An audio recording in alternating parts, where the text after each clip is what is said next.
Hello my dear cadets, today we will try to understand how to separate different components of air. It is coming in class 9, second chapter is matter around us pure. Let's first learn about our atmosphere. We all know about the atmosphere and the layers. Let's take a view. First is, suppose this is our earth. Suppose this is our earth. There are 4 to 5 layers of atmosphere. First one is we all know troposphere. Okay, this troposphere exists up to about 12 kilometer from ground, and the rains, cloud formations, air movement, wind flow, everything will happen in this troposphere. The next layer is the stratosphere. Clear? Stratosphere approximately up to 50 kilometer stratosphere exists. In between troposphere and stratosphere there is ozone layer that we all know. The third layer of atmosphere is known as the mesosphere, and it exists up to 90 kilometer approximately. The fourth layer of atmosphere is called thermosphere, and up to approximately 800 kilometer it exists. Most of the scientists believe that at thermosphere the actual air ends, but still a very fine layer of atmosphere is there up to 300 kilometer and the last 3000 kilometer, and the last layer is known as the exosphere. Clear? So this is all about our atmosphere. Now there are lot many gases that form this atmosphere. First one, the amount of nitrogen is most, in that it is approximately 78.09%. Second most abundant element in the atmosphere is oxygen, that is about 20.95%. Third rank is go to argon, approximately it is 0.93%, and altogether carbon dioxide, other gas, methane, altogether they are approximately 0.04%. Here one common doubts came among the cadet that carbon dioxide already very less in amount, then why most of the time we are with this discussion that we have to consume oxygen or carbon dioxide increasing, although the amount is very less, then why this type of discussion came? The reason is carbon dioxide mass is molecule mass is 12 plus O2 is 32, that is 44. Yes, 44 U atomic mass unit, while oxygen mass is this one, that is 32 U. It means one molecule of carbon dioxide is enough heavier than one molecule of oxygen. That is the reason, although oxygen is huge compared to carbon dioxide, still as carbon dioxide is heavier, it will settle down close to our ground. Where we are staying, carbon dioxide will settle down. It means we are lacking oxygen. So that's why we are telling carbon dioxide is increasing and we have to manage on it. Clear? Other than nitrogen, argon, carbon dioxide and oxygen, there is also another important component, that is the water molecules. Clear? The amount of water molecule also may vary. If C's are there, then approximately water vapor is about 1%, but on an average, if I am telling about the normal atmosphere, its value will be about 0.4% contribution from water molecules, vapors in vapor terms. Clear?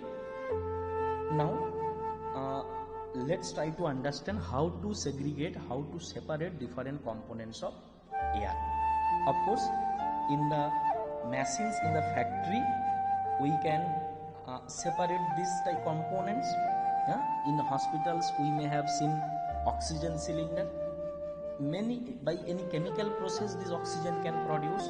Also this oxygen can produce by extracting the oxygen from air, because enough oxygen is available. Mainly two process we have to follow to extract different components. First one is the liquefaction, and first one is the liquefaction means we have to liquefy the gas into liquid. Okay, this state change is the first requirement. Next one is the fractional distillation. We will discuss in details both the term. Okay, so first try to understand about Joule-Thomson effect. It is the one of the well-known technique for liquefying the gases. Okay, so Joule-Thomson effect is simply a process that help us for liquefaction of gas. Now try to understand how it is possible. Clear? Two scientists' name is there. One is Joule, who have lot many contribution in the discussion of heat, and Thomson also. What happened? According to this technique, what will happen? Let's try to understand. Okay. Suppose we are making a compartment that is separated by a wall. Clear? In this side, lot many molecules are there, and in the other side, that is in the right hand, the chamber is empty. Now what will happen? This molecule will try to come in this side. Yes or no? Okay. But as the solid wall is there, they are unable to come. But if now this solid wall is replaced by a wall having small pores. Pores means small holes. Then some atoms can come in the right hand side. Clear? But in this process they have to do some work. Clear? And we know if any system is doing work, then his energy actually decreases, because by using this energy he have performed some energy, he have performed some work. It means his energy is decreasing. Now we know heat is also one type of energy. Clear? So it means by default when one atom is coming in the right side, its energy decreasing means heat also decreasing. Thus, by shifting the atoms in a synchronized and scientific way from left to right side through the porous walls, we can decrease the amount of energy. Clear? This is quite similar. Suppose you are standing in a bus stoppage and one bus came. Clear? And you have seen 2-3 seats are empty. This is the gate. What will happen? To get the seats, you will start a competition with the other passenger, and you will try to run and to sit here or any place. It means because of your this activity, some energy you have lost. Yes? In terms of science, if energy is more, then if you ultimately you have to lose some energy, means your temperature will also decrease. So this type of process we can repeat one by one. Suppose for example, first molecules, each molecule have 10 joule. After performing some work, energy decrease, it become 8 joule. Again we can repeat the same thing, and now suppose it become now 6 joule. Like this, by repeating this concept of Joule-Thomson effect, by repeating it many times, we can slowly decrease the energy. It means we can slowly decrease the temperature itself. So finally, molecules will try to come from the porous in this side, and as a result, the temperature will decrease. So in the right hand side, temperature will be less than the left hand side. So this all the concept as a whole known as the Joule-Thomson effect. Clear? By the same picture, I want to clarify or just make it clear about the Joule-Thomson effect. Lot many molecules in this side, they are coming to try. It's a competition started. In this competition, some atom will successfully come in the right side through these porous. As a result, they have to do some work. Because of the work, their own temperature will decrease. Okay, so this is all about Joule-Thomson effect. Now, by doing this Joule-Thomson effect continuously, we can decrease the temperature of air. And so suppose repeating the process, we decrease the temperature of air. Slowly we are decreasing by repeating Joule-Thomson effect slowly, and like this we can reach up to minus 200 degrees centigrade. Clear?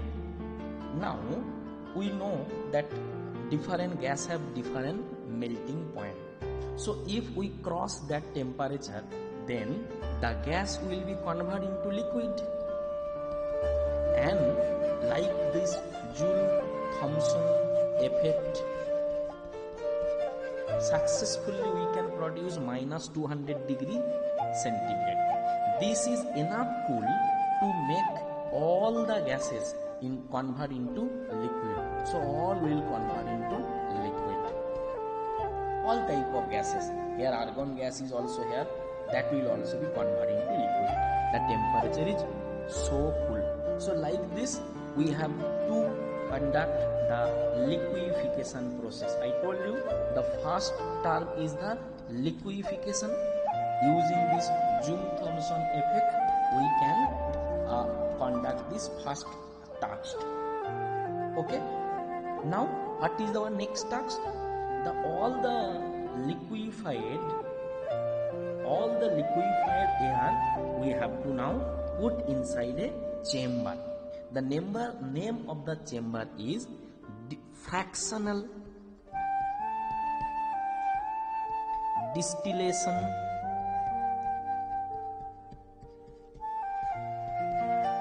column. Okay, so all the gases are here and temperature is minus 200 degrees centigrade. Now we have to give some heat. Some heat source is there. What happened? Slowly, because of getting heat, temperature will increase. So it will be slowly change into, suppose, minus 199. Then it will be slowly minus 198 degrees centigrade. Slowly temperature will increase, minus 197, minus 196. Like this slowly, once upon a time, it will come minus 190 degrees centigrade. Whenever temperature will come minus 190 degrees centigrade, then from the liquids, whatever we have taken the liquids, nitrogen gas will convert into gas. Nitrogen still now it was liquid, now it will convert into gas, because nitrogen boiling point is close to 190. So we cross 190, now it will become again gas. Okay, if temperature is less than 190, then it will be in liquid. If more than, then it will convert into gas, and nitrogen gas will come and we can collect it. Clear? Now temperature, as we are continuously heat source is acting here, so temperature will again increase and it become, suppose, minus 189. Slowly minus, it will decrease. Whenever it will come about minus 185 degrees centigrade, again slowly argon gas, oxygen gas, temperature is slowly increasing, argon oxygen will also slowly convert into gas. Yes, and based on their mass we can collect them. Oxygen is little bit heavy, so we can collect oxygen from the second one also, or if the temperature is not that much high, then oxygen is still in liquid, so we can collect the liquid oxygen. Okay, so if we know the boiling point of nitrogen, argon and oxygen, then we can manage it. Suppose we reach nitrogen boiling point, then nitrogen in terms of gas will go. After that we reach argon boiling point, so we can separately collect argon also. Last only oxygen liquid left, that we can collect out from a chamber. So like this simple a fractional distillation column we can use for segregating different parts from air. Okay, this type of fractional distillating column you may have visited. Clear? This is actually fractional distillation tube used in oil refinery. You know, oil also contain lot many other gases like petrol, diesel, gasoline, naphtha, many other components are there in oil. We can segregate different components using same type of distillation tube. Suppose this is for naphtha, for example this is for gasoline, yeah, or suppose this is for our petroleum. For example, different portion is responsible for different pressure and temperature. Based on that we can segregate the components. In our lab also, in school, this type of fractional distillation tube are available that we are using in higher secondary level in the chemistry experiments. Okay, so this type of fractional distillation tube are available in most of the school laboratories. In book page number 23, all the procedure is given. Let's try to understand it. Already we have discussed. It's the recap. First we have to take the air, then under air pressure control it will come to the next chamber. It is normal air, that's why it is hot, because of the hot atmosphere. Now what happened? There is a arrangement of cold water pipe. Now just think your hand. Okay, on your hand I given two tube containing cold water. This is tube 1 and that is tube 2. That is tube 2. If you hold both the tube, then guess which tube will give you more cold sensation? Yes, tube 2. Why? Because this area is more, that's why your hand will face more regions, so your hand will be more cooler. That is the reason we are not giving any direct pipe that carry the cool water. We are giving the pipes containing freezing cold water that is in spiral in shape. So cold water will flow through it, and whenever cold water is flowing, normal air that came inside will come in contact, and as it is cold water, the air will be also little bit cold. The all air will be also little bit cold. It means they collect the coldness, or we can say the hot air give the temperature to the water. At any what we can just give we can try to understand, either water give the coldness or the air molecule give their hotness. Whatever the things, our air slowly become cold and become heavy, and the water that slowly become warm, and we will take out the water. There will be the source will be of continuously we have to give this cold water in flow.